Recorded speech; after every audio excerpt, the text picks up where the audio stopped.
2019 menjadi seorang YouTuber. Masih hal realistis? Masih.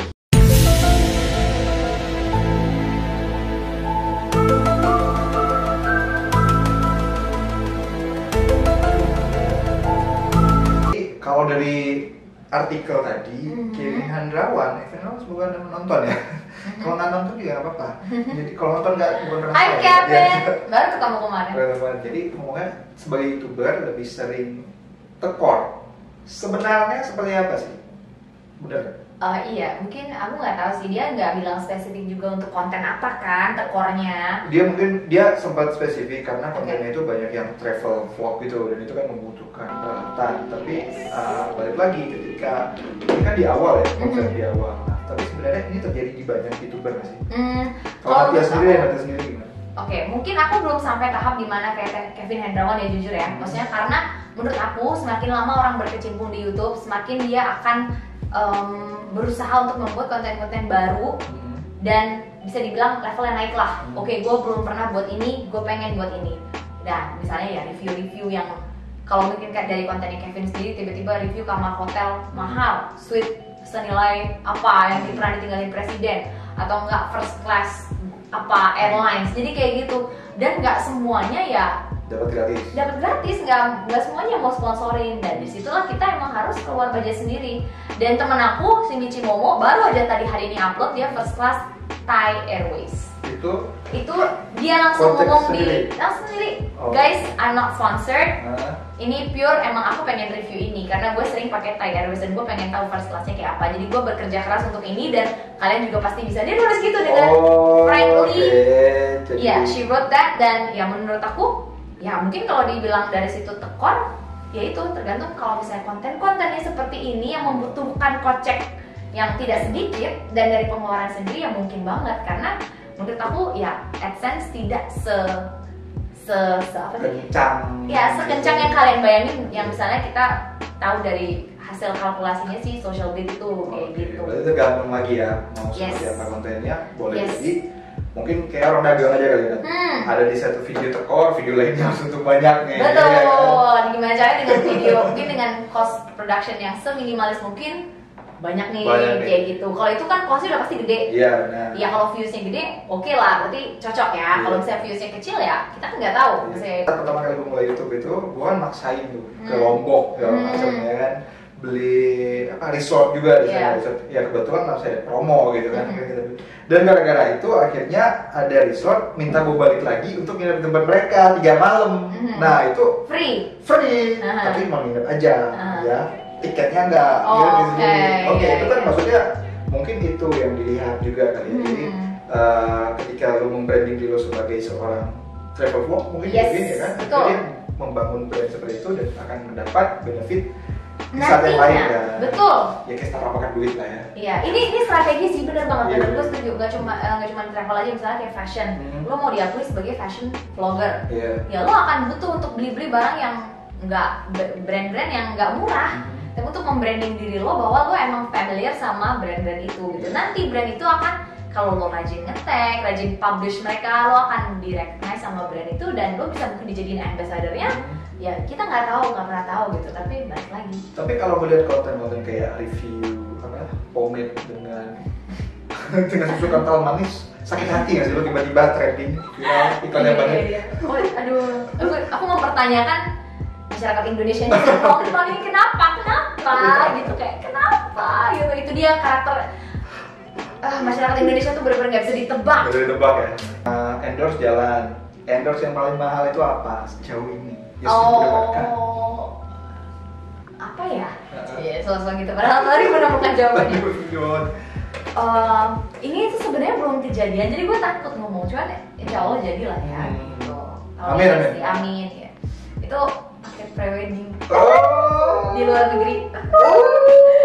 Jadi thank you banget loh ini. Terima kasih ya. Jadi pas dia tahu, iya semoga lancar. Sebenarnya nggak ada rencana prewedding juga, cuman karena mungkin ya pas aja, ya nggak sih? Iya benar. Karena udah di endorse itu, ya kenapa gue harus prewedding lagi? Kenapa nggak sekalian? Jadi udah hilang beban pre-wedding ini dari otak gitu. Oke, karena udah di endorse, mau nggak mau harus wedding. Harus wedding bener. Ya kita doakan semoga lancar ya. Karena kita agak santai, positive thinking. Amin amin. Ya, kalau nggak bisa positif nonton kopi susu. Nah kemudian kamu ini nggak sih endorse itu kan ada rate-nya. Yang ngatur rate siapa? Aku. Atur sendiri. Perbandingan dengan yang lain gimana? Aku itu juga masih belajar sih, karena itu bener-bener nggak ada patokannya, nggak ada alat ukurnya gitu. Yang paling jelas yang bisa mengukur itu adalah engagement kan, insights, likes, engagement, followers gitu. Tapi range-nya dari satu, misalnya kita let's say satu influencer sama influencer lain dengan misalnya followersnya mirip-mirip, ini mirip, itu bisa beda banget. Karena branding dia juga beda gitu, gimana klien lihat image dia juga beda. Jadi banyak faktor sih sebenarnya, dan aku juga masih kayak mencari-cari nih range yang tepat untuk aku. Sebenarnya aku gimana sih, maksudnya cocoknya berapa kayak gitu. Tapi so far sih yang maksudnya sama-sama bisa diterima sama klien sama aku kayaknya oke, yaudah aku set segitu. Jadi pas yang pas-pas aja gitu, nggak yang sampai nggak masuk akal gitu, enggak. Oke, dan belum ada ini ya, belum ada kartelnya ya, kartel harga endorsement belum ada ya? Nggak ada, itu ya seperti definisi ya. Belum ada ya? Belum ada. Okay. Jadi ya itu kayak kalau misalnya ngeliat yang lain juga, yang aku bilang juga misalnya kayak followersnya engagementnya lebih kecil dari aku tapi rate-nya bisa lebih gede. Karena dia menghargai effort dia dan exposure dia segitu. Gitu. Jadi balik lagi kayak kalau menurut lo effort lo segitu, ya segitu. Kalau misalnya kurang, ya tambahin. Kalau misalnya terlalu tinggi, ya mungkin klien agak susah. Ya tapi kalau lo maunya segitu, balik lagi kalau dia mungkin prefer lebih kliennya lebih dikit, maksudnya endorse-nya lebih jarang, tapi sekali endorse mahal, beda. Ada juga teknik yang kayak banyak masuk endorsement, tapi harganya diturunin, jadi banyak masuk kecil-kecil kayak gitu. Beda-beda sih strategi. Ya itu balik lagi kayak bisnis aja gimana kan. Jadi jiwa entrepreneurnya berarti diasah sendiri ya. Which is itu susah. Itu susah. Oke, terakhir motivasi untuk anak-anak yang mungkin baru menemukan di dunia yang butuh kayak YouTuber banget. Apa sih yang harus dipersiapkan? Yang pertama disiapin adalah ekspektasi sih, mental dan ekspektasinya. Melihat konten-konten kayak gerbek, halilintar, kayak gede banget gitu. Itu sebenarnya gimana?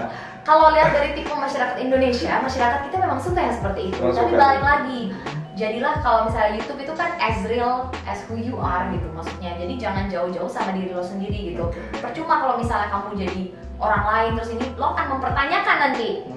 Emang ini yang gue mau gitu. Maksudnya kalau tips dari aku sih, make sure kayak siapa kamu, dan kalau misalnya kamu di YouTube pun ya sesuai dengan personality kamu, tapi ya itu ada benefitnya buat orang lain gitu. Kalau aku sih tergantung, balik lagi tipe YouTuber sekarang ada yang mungkin views number one, tapi ada yang benefit buat others itu number one gitu. Jadi nggak apa-apa deh viewersnya maksudnya sedikit, tapi 10 orang aja yang dapat benefit dari sini gue udah seneng banget. Itu dia balik lagi. Jadi motivasi kalian tuh jadi YouTuber, mau jadi YouTuber apa? Kalau menurut aku itu balik lagi kan ke orangnya masing-masing. Kalau masih relevan pasti masih, dan semakin lo punya karakteristik, semakin lo punya sesuatu yang beda dari yang lain, ya semakin lo mungkin akan lebih stand out, lebih cepat stand out gitu, lebih cepat dilihat. Oh si ini, gue tahu si ini karena ini kayak gitu. Jadi tetap harus distinctive point-nya harus ada. Point-nya ya. Oke, itu dia perbincangan bersama Natia Shina, YouTuber / endorse / selebgram / dancer / K-popper / banyak banget. Nggak bisa disebutin, tapi itulah yang namanya gig ekonomi ya 2018. Orang-orang tuh nggak terlihat punya kerja di kantor, tapi duitnya jangan tanya. Saya nggak tahu berapa duitnya. Oke, terima kasih. Semoga ini bermanfaat. Semoga bermanfaat. Jangan lupa subscribe channelnya Natia Shina dan Step by Step ID. Gimana? Step by Step ID. Terus Step by Step ID juga ada filosofinya. Apa tuh? There's no instant way to success. Process behind everything, and you gotta do it step by step. Itu buat motivasi diri gue sendiri. Jadi apapun yang nggak ada yang instan. Walaupun sekarang generasi milenial semuanya instan semua, tapi gue percaya nggak ada yang instan. Iya sih. Yang pelan-pelan, yang ada prosesnya itu lebih long lasting. Mie instan aja harus ada proses dulu sampai bisa dimakan. Seinstan mie instan harus panasin air, buka bungkusan, masukin mie, buka bumbunya baru bisa dimakan. Jadi itu pelajarannya dia lah ya. Oke, terima kasih sudah menyaksikan. Jangan lupa like, comment, dan subscribe. Boleh juga follow Instagram kita berdua @dinaster dan Natia Shina. Ya, terima kasih. Sampai ketemu lagi. Bye. Dadah.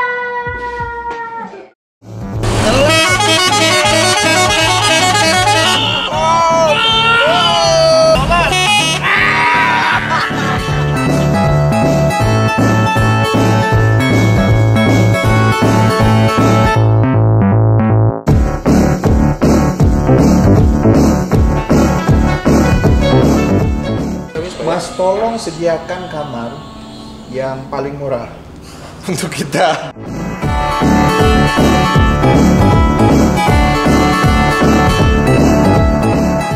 Indonesia di dalam Indonesia nih Pak. Bapak tahu lokasinya di mana? Oh tahu Pak, saya tahu. Ya. Ini sambalnya. Itu yang punya. Halo Mbak Dian. Halo. Beauty and the Beast. Sering ya? 3 kali. Ngapain aja tuh?